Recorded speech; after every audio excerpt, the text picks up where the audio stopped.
Tunaweza kuangalia mazingira na wakati. Huyu mama huyu anaenda kuchota maji saa 6 mchana, jua kali. Wanawake wenzake wanaenda kuchota maji alfajiri, hakuna jua.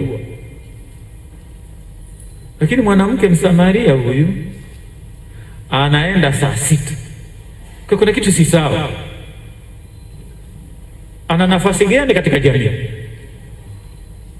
Utakuja kugundua katika majadiliano yake na Yesu. Ana wanaume 6. Yaani wanaume 6 wameenda naye, wa kwanza, wa pili, wa tatu, wa nne, wa tano, wa 6. Jamii namuonaje? Kwa ukimwangalia unaweza kusema ni mwanamke ambaye ametengwa, ni mwanamke ambaye amejaa aibu, ni mwanamke ambaye apendwi. Wengine wanawake wengine walisema hili mwanamke hili linasogelea kwenye familia zetu, linaanza kuwashawishi hata waume zetu. Kwa hiyo limetengwa. Huyu mwanamke ametengwa, huyu anaonekana hana maana, ndio nafasi hii. Lakini sasa anafika pale, anakutana na Yesu, na Yesu anagundua, anamwalika na anajialika aingie katika maisha binafsi ya huyu mama. Na maneno ya kwanza, nipe maji ninywe. Nipe maji ninywe. Ni mwaliko huu, nipe maji ninywe. Ukiangalia hivi katika safari ya mama huyu, wewe Myahudi wewe, kuna uhasama kati ya Wayahudi na Wasamaria. Kwa nini? Ni kwa sababu wale Waisraeli walipofika katika nchi ya ahadi, kulikuwa na ufalme wa kaskazini baadaye na ufalme wa kusini. Kutokana na mgawanyiko huo, ufalme wa kaskazini, hasa eneo la Samaria lile, wakawa wamevamiwa na Waasiria. Waasiria wakawachukua Wayahudi wakawapeleka kwao, na wakawachukua Waasiria wakawaleta Samaria, wakaoana. Kwa hiyo Myahudi akamuoa Mwasiria, Mwasiria anamuoa Myahudi. Kwa hiyo ikawa mchanganyiko huu. Kwa hiyo katika mchanganyiko huu, hawa si Wayahudi kamili hawa, na kama si Wayahudi kamili hawaendani na dini yetu ya Kiyahudi. Kwa hiyo hawa ni maadui, ni mahasimu, hawa ni maadui. Kwa hiyo ni maadui hawa. Kwa hiyo sasa katika wadui sasa Yesu anapita eneo hili, lakini tujue kwamba anaelekea wapi? Anaelekea Yerusalemu. Na ndio maana kama tumesikia pale sema wanafunzi wasema tule chakula, njoo ule chakula changu nitimize mapenzi yangu, na nikaimalize kazi, nikaitimize kazi aliyonituma niweze kuitimiza. Kwa hiyo huyu mama huyu, ndio maana anashangaa, anamwangalia Myahudi pale amekaa, tena mwanaume, nipe maji ninywe. Wewe Myahudi unasema nikupe maji ninywe? Kwanza Yesu anapoongea na mama huyu na nipe maji ninywe, anavunja kabisa miiko iliyokuwepo. Tusishirikiane na Wayahudi. Wasamaria nini na Wayahudi hakuna kushirikiana. Yesu anavunja hilo. Wote ni watoto wa Mungu, hakuna cha huyu Msamaria, huyu wote ni watoto wa Mungu. Wote wameumbwa kwa sura na mfano wa Mungu. Kwa hiyo Yesu amekuja kwa wote, si kwa ajili ya Wayahudi tu. Kwa hiyo sasa tunaona huyu mama sasa, wewe Myahudi unasema nipe maji nini? Anamwalika tena hatua ya juu zaidi. Ungejua huyu anayekwambia nipe maji ninywe ni nani, ungemuomba yeye.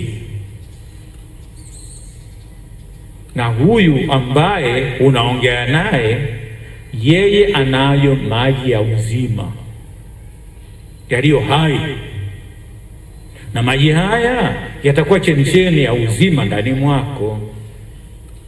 Ni safari hii ya mtu huyu mkosefu, yule mtu ambaye amedharauliwa, anaonja upendo wa Mungu kupitia Yesu Kristo mwenyewe. Watu hawaongei na mimi, huyu anaongea na mimi.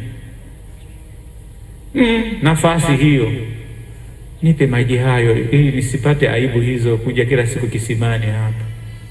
Unajua, wakati mwingine naweza nikaja hapa nikawakuta jamaa wapo hapa, wakaliona lione hilo limama hili kovyo linatuaibisha katika kijiji hiki, limekithiri, wanaume linafuata wanaume.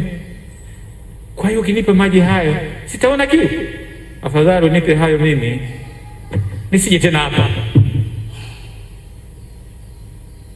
Na hatua ya juu zaidi, baada na mwalika, kamwite mume wake. Kwa hiyo mwanamke yule anaona sasa nafasi ya kuungama sasa. Sasa lengo lake anataka pate maji yaliyo hai, maji ya uzima. Anataka kuungama. Sina mume, mtoka moyoni, sina mume. Lakini wakati fulani sisi tunaficha. Unaweza kaenda kuungama na sasa tunafanya toba ya kweli. Unaweza kusema naenda kuungama, hii dhambi hii sitaitaja pale. Kwa hiyo nitakachofanya na zingine nilizozisahau. Kwa hiyo nikisema na zingine nilizozisahau basi kwa hiyo ndaona nani hivi, lakini kumbe naficha. Lakini huyu mama huyu ameona ni nafasi hii, anataka maji ya uzima. Anapotaka maji ya uzima, anasema sasa kutoka moyoni, sina mume. Na Yesu anasema kabisa, kweli umesema kweli mama, hata ulio naye si mume wako. Umekuwa na wanaume 5, kwa hiyo ni wa 6. Hapo umesema kweli. Anapoongea hivi, tayari mama wa watu Msamaria anaelekea tayari, ameungama yule mama. Wewe inaonekana ni nabii, wewe ni nabii, si mtu wa kawaida.